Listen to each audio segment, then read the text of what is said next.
Saya sering dengar ada klaim dari Romo Aldo ya, bahwa bahkan Injil itu yang asli sebenarnya berbahasa Aramaik ya gitu. Itu benar nggak sih? Enggak, itu gini. Pertama saya mesti klarifikasi ya. Teman-teman kalau ketemu orang namanya Romo Aldo, saya temenan juga sama dia. Tanya aja dia Romo di mana? Romo di gereja mana gitu. Udah nggak lagi sih dia katanya, pakai, kayaknya. kalaupun dia enggak lagi ya jangan dipakai dong Romonya. Ya karena di Surabaya juga ada Romo ya, Romo Kalisari itu nama jalan. Kalau dikatakan Injil asli bahasa Siri, bahasa apa Aramaik, coba kita buka di dalam Alkitab. Di Matius contohnya. Ya. Contoh tadi Matius 5 ayat 18, itu ada kata iota. Di Matius itu ada kata Eli Eli lama sabaktani, betul nggak?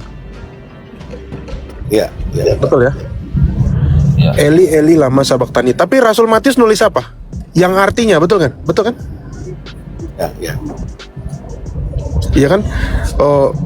Berserulah Yesus Eli Eli lama sabaktani, yang artinya, kira-kira kalau itu ditulis dalam bahasa Aramaik, dia akan tulis yang artinya nggak?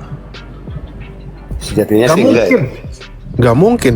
Bahkan Rasul Matius lagi nulis Golgota, yang artinya Bukit Tengkorak, ya kan?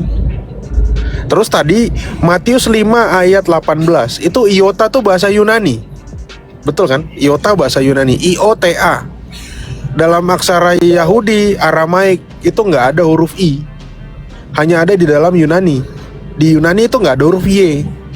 Nah, kalau iota itu bahasa Aramaik atau bahasa Ibrani, pasti Rasul Matius juga akan menulis iota yang artinya. Tapi Rasul Matius nggak menulis iota yang artinya. Dia cuma menulis iota dan titik atau satu titik pun. Jadi kita bisa tahu memang para rasul menulis dalam bahasa Yunani ya. Bahkan kalau kita lihat orang-orang yang pro dengan kitab Pesita, Aldo itu kan Pesita banget ya. Suatu saat Aldo tuh pernah jelasin itu. Saya tunjukin di Pesita dari situs yang dia suka itu dukrana.com. Di situ juga ditulis dalam bahasa Aramaik yang artinya, loh, aneh nggak? Pesita tuh bahasa Aramaik. Pesita tuh terjemahan juga ya.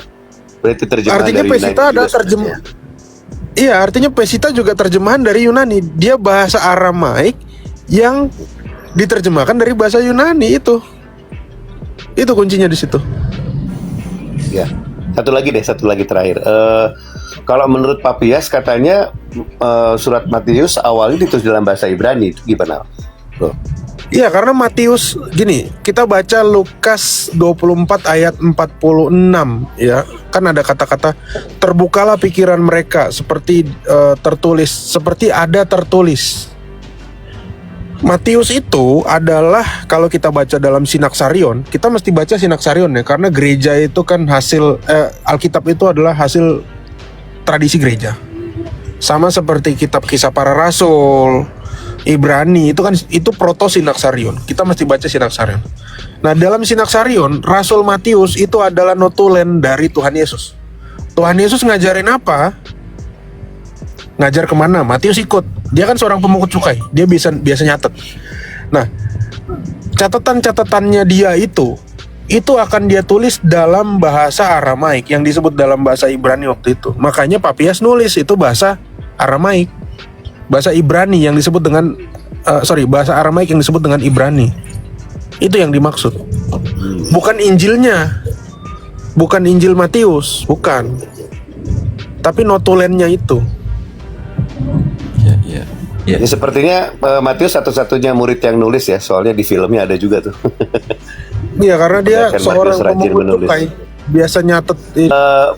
Bisa nggak kita ambil kesimpulan yang ditulis Matius itu sebenarnya hanya Yesus logia saja perkataan-perkataannya, mungkin yang kelak menjadi Injil Q ya, Injil sumber yang digunakan juga oleh penulis lain misalnya.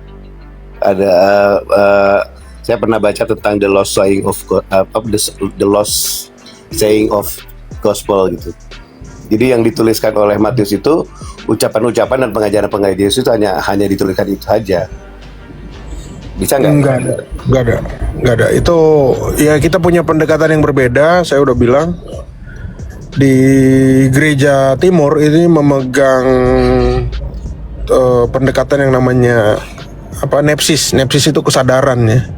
Jadi apa yang seperti ditulis di dalam 1 Yohanes 1 ayat berapa ya? Dan Yohanes 1 ayat 14 tuh, para rasul bilang Firman itu telah menjadi manusia dan kami adalah saksi mata. Jadi para rasul itu melihat menulis karena mereka itu saksi mata. Mereka tidak berfilsafat. Bahkan mereka itu juga adalah orang-orang yang kurang terpelajar. Ya kan Alkitab bilang kan mereka orang-orang nggak terpelajar kan. Ada Petrus dan Yohanes gitu. Salah satunya itu. Terus para rasul juga itu kalau gereja Roma pendekatannya itu adalah filsafat, namanya skolastika. Kalau gereja Protestan pendekatannya itu pasti akademik. Makanya ada tulisan ini, tulisan itu, tulisan penemuan baru ini, nanti ada lagi. Nanti bisa direvisi tergantung dari penemuan.